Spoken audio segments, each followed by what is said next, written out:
안녕하세요. 이번 시간에는 입항전 수입신고 244조를 공부해 보도록 하겠습니다.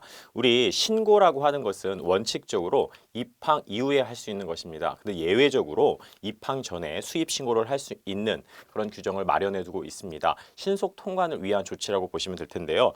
1항부터 보시겠습니다. 수입하려는 물품의 신속한 통관이 필요할 때 밑줄 치겠습니다.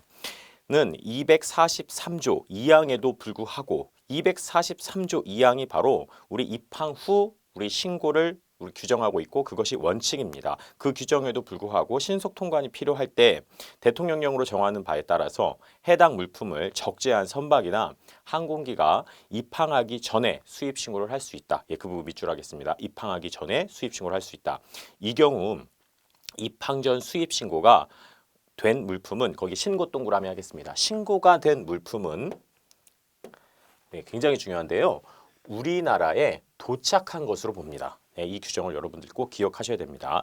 신고 그리고 도착. 그래서 여러분들께서는 수리가 되지 않아도 수리가 안 돼도 도착한 것으로 본다라고 생각하셔야 됩니다. 입항한 것으로 본다는 뜻입니다. 법적 효력은 같다고 보시면 되죠.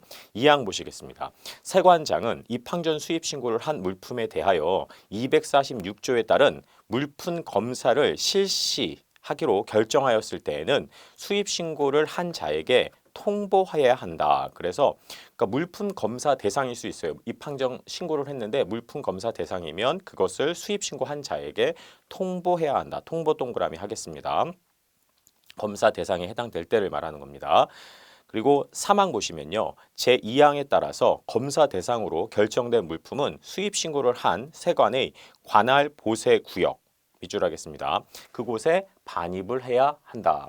다만 세관장이 적재 상태에서 검사가 가능하다고 인정하는 물품은 해당 물품을 적재한 선박이나 우리 항공기에서 검사할 수 있다. 입항전 신고의 아주 예외적인 혜택일 수 있는데요.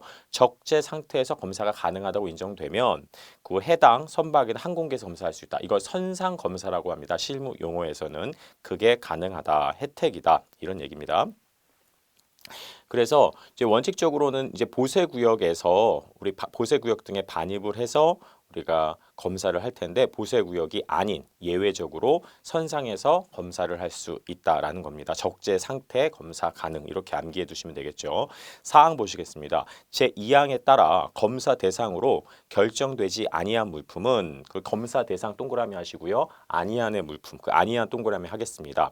입항 전에 우리 그 수입 신고를 수리할 수 있다. 그래서 입항전 신고를 하고 수리가 바로 될 수가 있습니다. 그러면 그대로 그냥 물건을 우리나라에 반출할 수가 있는 것이죠. 네, 그 부분을 꼭 기억을 하셔야 됩니다.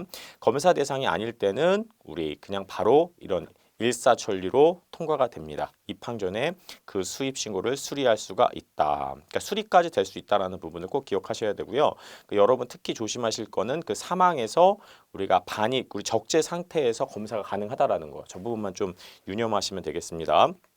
5항 보시겠습니다. 입항 전 수입 신고가 수리가 되고 보세구역 등으로부터 반출되지 아니한 물품에 대해서는 해당 물품이 지정 보세구역에 장치되어 있는지 여부에 관계없이 106조 사항을 준용한다. 우리 106조 사항이라는 건 뭐냐면요. 여러분 써놓으시죠. 환급 규정입니다. 지정보세구역 환급입니다. 우리 지정보세구역의 환급이라는 것이 뭡니까? 지정보세구역에서 수리가 된 이후에 반출되지 아니한 물품이 써보지도 않은 상태에서 우리가 멸실됐습니다. 또는 변질됐습니다. 손상됐을 때 우리가 환급하는 규정이 바로 지정보세구역의 멸실에 대한 그 환급 규정이었습니다. 근데 여기서는요, 여러분 꼭 기억할 것이 입항 전 수입 신고가 수리된 물품은 지정 보세 구역의 장치 여부에 관계없이 다른 물품이라면요, 반드시 지정 보세 구역에 있다가 물건이 망가졌을 때, 멸실됐을 때, 손상됐을 때 그때 환급이 되는 것입니다. 다른 보세 구역이면 안 돼요.